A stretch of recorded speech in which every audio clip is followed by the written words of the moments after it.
So I was exactly right about the Nintendo Switch 2 price and what was going to happen in the future with other hybrids or other handheld gaming devices that were coming out. And IGN was absolutely wrong about the Nintendo Switch 2 price, and now they are defending $1,000 systems. We have seen the shift from some media members out there and people now all of a sudden stating that $1,000 systems are okay, when the Nintendo Switch 2 price, when that was first revealed, it's a steep price increase. It's a big price jump. Oh my gosh, it's so much more than what we're expecting when it comes down to it overall. But now we've got $1,000 systems that are being praised when it comes to some major media. Now, I want to make sure I make this very clear here, guys. This is not an attack on any individual person overall or people who enjoy portable PCs. Enjoy what you want, like what you want, play what you want, do whatever you want.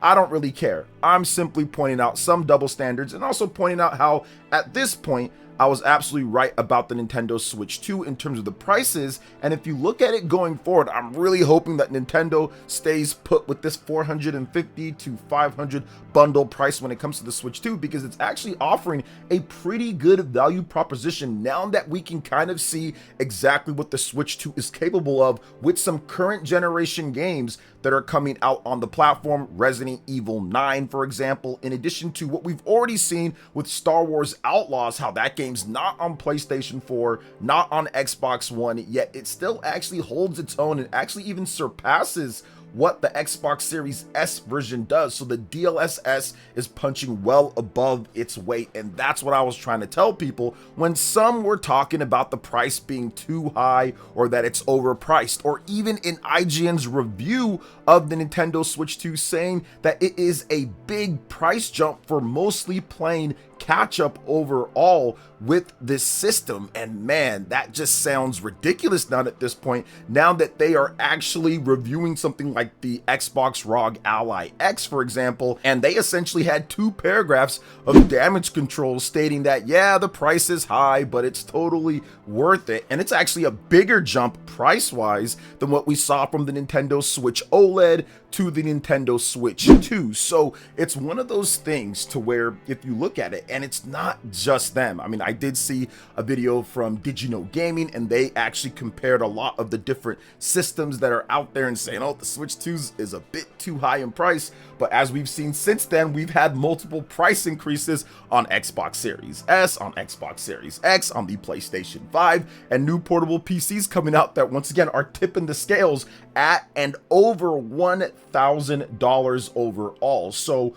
going forward at this point, it definitely seems like Nintendo can actually use that to their advantage. We got an article the other day that Nintendo is planning to apparently produce 25 million Nintendo Switch 2 systems by the end of March 2026 for their fiscal year, which would be absolutely mind-blowing if they're able to actually produce that many and sell that many in the first 9 months or so. Now, I don't expect there to be 25 million units in sales. I think it'll be more closer to maybe like 17 to 20 million or so, which would still be above their forecast of 15 million units. But it also makes me think, man, they probably have some other big games or stuff in the lineup that they're going to announce early next year, like at a Nintendo Direct, like they did back in 2018 with Super Smash Brothers. Not saying Super Smash Brothers is coming. I think more of like a major big 3D Mario game, because the Mario movie will be out right around that time too. But I think that they do have a lot planned, so there is a bump up. There also could be that they're selling a lot better than what's expected, or there's going to be huge orders of that Pokemon bundle for Japan and in other places with Pokemon Legends ZA. So there's a variety of different things that you can kind of go over to say what is happening here. But overall, if you're looking at it, a lot of gamers out there feel that the price was actually or is actually good at this point. So I want to make sure that I make this clear though. I'm not the fan or a fan of $80 Mario Kart if you want the game separately, whether it's digital or physical. I personally picked up the digital bundle, and I don't want to see games go up to 80, so I'm not talking about that. I'm talking about how people were discussing the system itself overall and how that's too expensive for what you're getting. But it's very clear now that we have, once again, multiple Digital Foundry videos when it comes to what Cyberpunk does, Street Fighter, Star Wars Outlaws does overall, and the DLSS capabilities, it is punching above its weight and actually gets it to where sometimes it can perform up with some of these other higher priced systems overall. It's funny though, I haven't really seen anybody talk about it in that type of way. They're trying, just like IGN here, they're trying to justify spending upwards of $1,000. And I found that the funniest thing was when they talked about the review for the Nintendo Switch 2, they actually mentioned that in what most people will see, which is the actual score and the little paragraph next to the actual score, where they did state that it is a big price jump. But with the Xbox ROG Ally X review, they didn't talk about the big price jump. They didn't say anything like that in the little paragraph next to the review. They actually did a 2-paragraph defense of the $1,000 price. So that's got me thinking, man. I think that a lot of these major media sites that I personally think have some backdoor deals or maybe some other things going on overall, they're going to start trying to get the general public to be okay with $1,000 systems or buying add-ons to systems in order to get them to do the same thing that the Nintendo Switch can do overall, like they gave with their PlayStation Portal review that got an 8 out of 10 as a $200 add-on to a $500 system, or $750 to $800 with a disc drive PlayStation 5 Pro.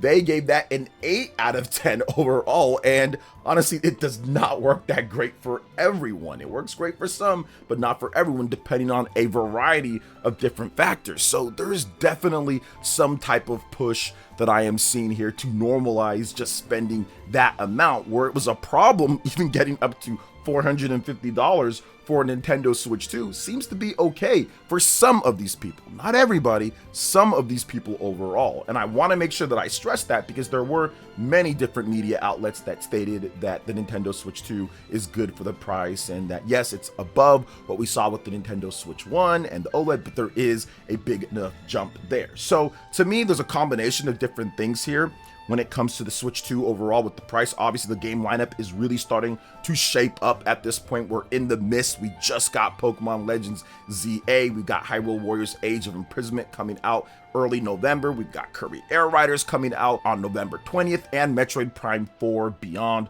on December 4th. So there's a lot of great content. Third-party games are starting to ramp up too. Hades 2, Silk Song, Trails in the Sky, a lot of great third-party titles are coming out, and Nintendo's also detailed some titles for the first half of next year, which could include more, but Fire Emblem Fortune's Weave, in addition to Yoshi and the Mysterious Book, Mario Tennis Fever, Pocopia, a lot of other titles as well that are coming. So the library, combined with the backwards compatibility, in addition to what's happening, I think it's kind of showing that a lot of people are saying, okay, this is actually really good value in comparison to other systems, which I was trying to say that back then, and I got called shill and all sorts of names, but it's actually coming true at this point, and it's not getting any cheaper. Like I also predicted, saying that these systems, these Z2 Extreme AMDs and these systems that are coming out, they're not going to be cheap. So if you think 450 is a big problem to get console level performance anywhere that you want, wait till you see some of these other systems. And yeah, it's exactly happening that way, with price increases even on systems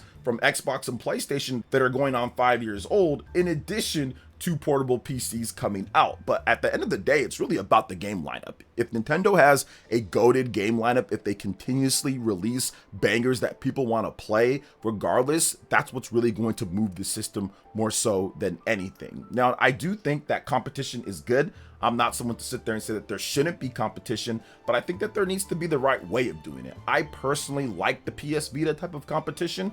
I like the PSP type of competition. I like real actual handhelds that are built specifically for that. And I understand in today's day that's tough to do, because if you're looking at making games, making big HD games, they take a lot longer. They're a lot more expensive. So making a unique customized hardware built for that without having that instant library of PC is a tough sell for a lot of people. But I do think if you look at the custom systems that have released in the past, pretty much all of them have outsold portable PCs overall. So I do think that there is an appreciation for that. Now, once again, it's a lot more risky in today's day, but the PS Vita, the PSP, absolutely both of them smoked every single portable PC that's been released at this point. So if Sony does make a real hybrid, I think that would be very intriguing. If it can play PlayStation 5 games, PlayStation 4 games, maybe it can stream PlayStation 6 games, or it can play some of them. I'm not really sure how they're going to be able to do it, because to get the power of a PlayStation 5 or a PlayStation 6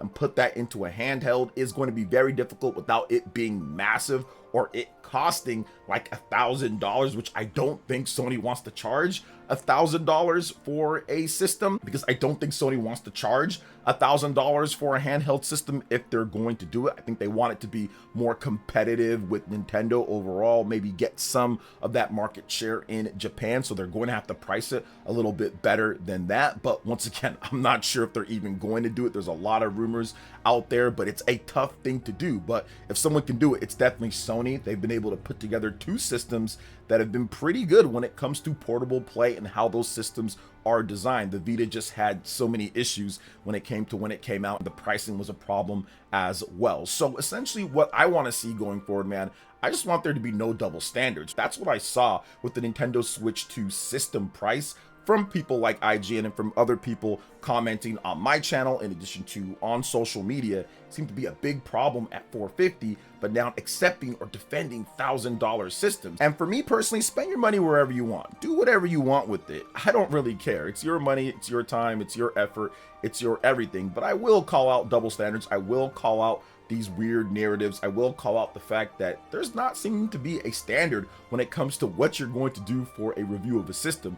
If a price increase is a problem for one system, going from one system to the next system, or a sequel to that system, it should also be a problem for other systems. It shouldn't just be unique to one platform. It shouldn't just be called out by one reviewer. So if you have a problem with a $100 price increase or a $150 price increase for the Nintendo Switch 1 to the Nintendo Switch 2 as a site, that should be within the criteria. There should be a problem with the ROG Ally X to the Xbox ROG Ally X having a $100 to $200 price increase, or that should be stated in there overall about that. So that's all I'm kind of saying now at this point. Not trying to sit there and say that it won't be worth it for some people. It is going to be worth it for a lot of people. But at the same time, I'm starting to see some things that they were absolutely wrong about, now that we have a better picture of what the Nintendo Switch can actually do compared to some of these other systems out there. So those are my thoughts on this, guys.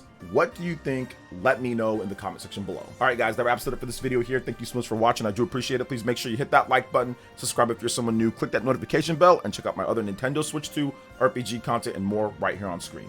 Thanks for watching. We'll catch you guys for the next one. Peace.